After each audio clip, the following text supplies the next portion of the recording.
ပုံရိပ်တစ်ပုံဟာစကားလုံးပေါင်းများစွာထက်ပုံမထိရောက်စွာသတင်းစကားပေးပို့နိုင်တယ်ဆိုတာကျွန်တော်ယုံနေပေါ့နော်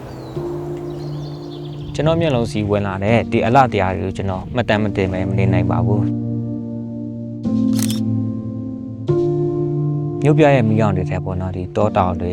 ဒီတဘာဝအလှတွေနဲ့ဒီကျေးရွာအလှတရားတွေကဘယ်လောက်ထိတန်ဖိုးရှိလဲဆိုတာတဖြည်းဖြည်းနဲ့နားလေသဘောပေါက်လာပါတယ်ကျွန်တော် data ဒီချက်ပြတောက်ပိုင်းမှာဆိုပေါ့နော်ဒီရာဒီယိုတုအလိုက်အလှတရားတွေကပြောင်းလဲနေတယ်ဒီအချိန်တိုင်းမှာပေါ့နော်ဒီတက်ဝင်လှုပ်ရှားနေပါတယ်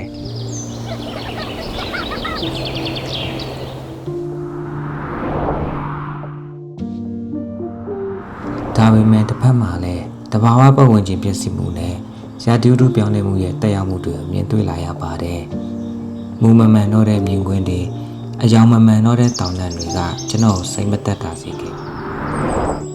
ဒါတွေကိုတတိထားမိတဲ့ချိန်ကစပြီးတော့ဒီတဘာဝပတ်ဝန်းကျင်ထိတဲ့ရေးမှာကိုတက်နိုင်တဲ့ဖက်ကပါဝင်ဖို့ဆုံးဖြတ်ခဲ့ပါတယ်ဒါအပြင်တဘာဝပတ်ဝန်းကျင်ဆိုင်ရာဓာတ်ပုံပြိုင်ပွဲတွေမှာလည်းဝင်ပြိုင်ခဲ့ပြီးတော့ကျွန်တော်ဒီစုတွေလည်းရခဲ့ပါတယ်ဒီတဘာဝပတ်ဝန်းကျင်ကြောင့်ပေါ့နော်ဒီရေနေတတဝါလေးဘလို့ထိခိုက်နေတာနေဆိုတဲ့အကြောင်းလည်းဖော်ပြနိုင်ခဲ့ပါတယ်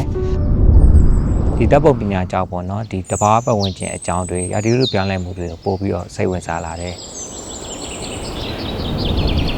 တဘာဝပတ်ဝန်းကျင်ကကျွန်တော်တို့ထင်မထားလောက်အောင်ပျက်စီးသွားနိုင်ပါတယ်ကျွန်တော်တို့အခုမြင်ရတဲ့အလှတရားတွေတစ်ချိန်ကျရင်ပျောက်ဆုံးသွားမှာကျွန်တော်ကြောက်တယ်ပေါ့နော်ဒီလိုတောင်တန်းတွေတစ်တော်တွေတဘာဝအရင်းမြစ်တွေစိမ့်လန်းဆိုပြနေဖို့ကျွန်တော်ရဲ့အိမ်မက်ပါပဲဒါကြောင့်မို့ပေါ့နော်ကျွန်တော်ကျွမ်းကျင်တဲ့ဒီဓာတ်ပုံပညာနဲ့ story telling ကိုအသုံးပြုပြီးတဘာဝပတ်ဝန်းကျင်ထိန်းသိမ်းရေးဆိုင်ရာအကြောင်းအရာတွေကိုဆက်လက်သင်ပြတော့အောင်ပါ